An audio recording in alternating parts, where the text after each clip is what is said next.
ஒன்று நெப்பி அதிகாரம் 6. நெப்பி தேவனாகிய நெப்பி தேவ காரியங்களை எழுப்புதல் மனுஷரை ஆபிரகாமின் தேவனிடத்தில் வந்து இரட்சிக்கப்பட இணங்க செய்தல் நெப்பியின் நோக்கமாக உள்ளது. ஏறக்குறைய கிமு 600 வருஷம் முதல் 592 வருஷம் வரை.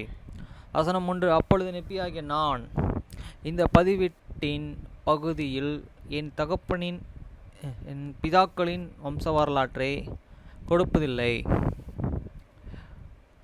பின்வரும் இந்த சமயத்திலும் நான் எழுதி கொண்டிருக்கும் இந்த தகடுகளின் மேல் கொடுக்கப்படுவதும் இல்லை.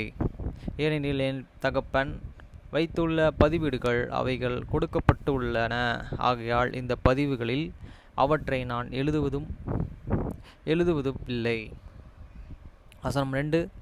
ஏனெனில் நாங்கள் யோசேப்பின் சந்ததி என்று சொல்வது எனக்கு போதுமானதாய் இருக்கிறது.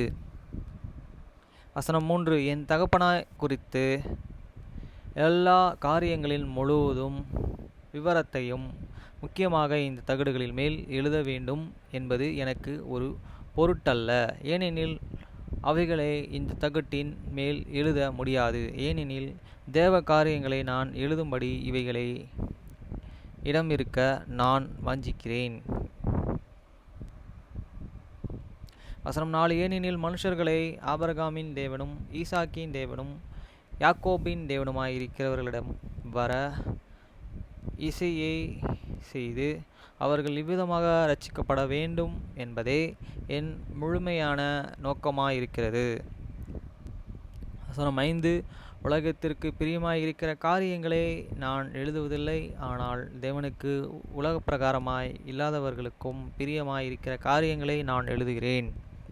வசனம் 6. ஆகையால் மனுப்புத்திரருக்கு உபயோகம் இல்லாத காரியங்களை இந்த தகடுகளில் நிரப்பக்கூடாது. நான் என் சந்ததியாருக்கு நான் கட்டளையிடுவேன்.